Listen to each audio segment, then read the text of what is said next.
दोस्तों, आज दुनिया की सियासत में एक नाम दोबारा बहुत तेजी से सामने आ रहा है। Donald Trump. बहुत लोग समझते हैं कि ट्रंप सिर्फ एक सियासतदान है, लेकिन हकीकत में ट्रंप की सोच रिवायती अमरीकी सुदूर से काफी मुख्तलिफ है।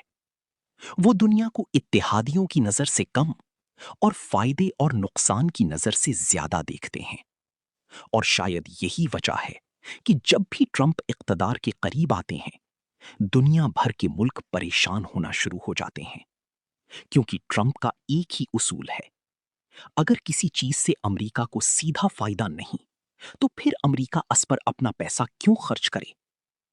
लेकिन सवाल यह है, क्या ट्रंप वाकई अमेरिका को मजबूत बना रहे हैं या दुनिया को एक नए खतरनाक दौर की तरफ ले जा रहे हैं। आइए इस वीडियो में इसे आसान अल्फाज में समझते हैं। इसी सोच ने नीटो जैसे बड़े फौजी इत्तेहाद को भी हिलाकर रख दिया। आम लोग शायद ये समझते हैं कि नीटो सिर्फ एक दिफाई इत्तेहाद है, लेकिन हकीकत में नीटो अमेरिका की आलमी ताकत का सबसे बड़ा हथियार रहा है। दूसरी जंगी अजीम के बाद अमेरिका ने यूरोप को अपनी सिक्योरिटी के नीचे रखा, ताकि रूस दोबारा ताकतवर न बन सके। लेकिन ट्रंप कहती हैं कि अमेरिका कब तक दूसरों की हिफाजत का बिल देता रहेगा।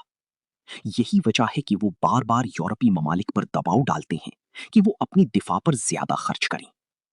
अब यहाँ एक बहुत दिलचस्प और कमजेरी बहस हकीकत आती है। अगर यूरोप अपनी फौजी ताकत खुद बढ़ाना शुरू कर देता है, तो आहिस्ता आहिस्ता अमेरिका पर उसका इन्हिसार कम हो सकता है। और यही चीज अमेरिकी इस्टेब्लिशमेंट के कुछ हलकों को परेशान करती है। यानी बज़ाहिर ट्रंप अमेरिका को मजबूत बनाने की बात करते हैं, लेकिन कुछ माहिरीन कहते हैं कि उनकी पॉलिसियां खुद अमेरिका की आलमी असर रसूख को कम भी कर सकती हैं। अब आते हैं चीन की तरफ। ज्यादातर लोग समझते हैं कि ट्रंप चीन से नफरत करते हैं, लेकिन असल कहानी सिर्फ इतनी नहीं। ट्रंप असल में चीन की माशी ताकत से खौफजदा हैं। पिछले 30 साल में हजारों अमेरिकी फैक्ट्रियां चीन मुंतकिल हुई। वजह सादा थी, चीन में मजदूरी सस्ती थी। अमेरिकी कंपनियों ने ज्यादा मुनाफा कमाया, लेकिन अमेरिका के अंदर लाखों लोग बेरोजगार हो गए। यही वो तबका था जिसने ट्रंप को ताकत दी। ट्रंप ने उन लोगों से वादा किया कि मैं फैक्ट्रियां वापस लाऊंगा, नौकरियां वापस लाऊंगा और अमेरिका को दोबारा सनती ताकत बनाऊंगा।